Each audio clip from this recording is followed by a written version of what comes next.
everyone. Welcome to the second video of the competitive programming video series. The topic that I'm going to cover today will be modular exponentiation. So we are given three numbers a, b, m, and the task is to compute a to the power of b modulo m. So the reason we are asked to compute this expression is because sometimes the values a to the power of b becomes very large, and it becomes so large that we may not be able to store it in a variable such as integer or long or even long, and it has many applications.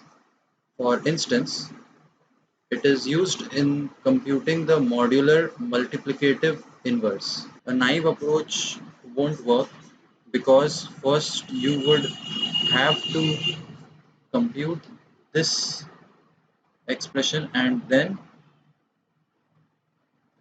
take the modulo m.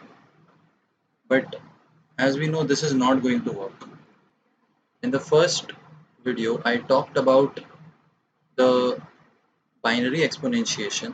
So modular exponentiation is actually an application of the binary exponentiation algorithm. First, let me give you some of the basic operations of the modular operator. So if we are given two numbers and we have to compute a plus b modulo m.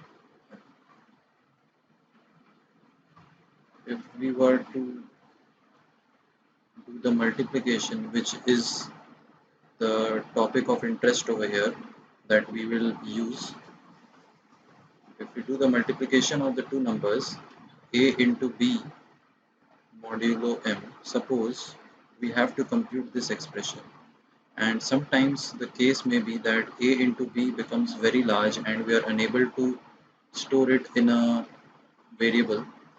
We can efficiently compute this whole expression by taking the modulo m inside. We will use this as a key to solve this problem. One important note for the beginners who are starting out with competitive programming is that the division operation does not follow the same property with modulo as the multiplication does. If m is a prime number, we can speed this algorithm a bit by calculating a to the power of b mod of m minus 1 instead of calculating a to the power of b. And this follows directly from Fermat's little theorem. To compute a to the power of b modulo m, we can directly use the same code as we used for binary exponentiation and just replace every multiplication with a modular multiplication. So let's get started with the code. I have my VS Code editor ready. As I said, we'll be reusing the binary exponentiation function, and with the help of that we'll be computing the modular exponentiation expression. So let me name the function as mod exp, and it will take in three parameters: a, which is the base, b, which is the exponent, and m, under whose modulo we need to calculate the expression. So initially what we can do is simply take the modulo of m. This is the first step, and I'll be using the iterative approach, and let's store the result in the variable, and we'll initialize it with 1, and the rest of the code will be same as the binary exponentiation iterative code, and we'll just replace every multiplication operation with a modulo multiplication. So if b is odd, we will multiply result with a, and as we said that we'll take the modulo of every multiplication operation here. So I am going to take the modulo of m, and we square up the base in binary exponentiation. So this is again a multiplication operation. So I just take the modulo of m here, and I have to divide b by 2.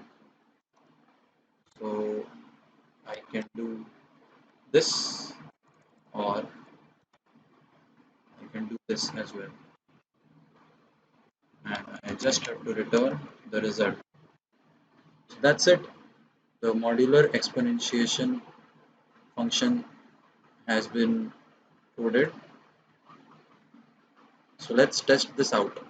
So let me take the input for A, B, and M from the user. I'll see in this, and after that I will call the mod x function for A, comma B, comma M, and we can check whether we are getting the correct result. So in the input.txt file, I have taken inputs 2, 5, and 13.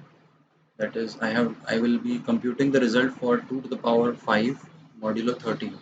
So 2 to the power 5 is 32, and modulo 13 is 6. So the output should be 6. So let's test this out. As you can see, I have got the output as 6. So our code is working fine. And even if we input large numbers, this code will still work due to the modulo operation we perform in each multiplication step, which prevents the overflow of the number.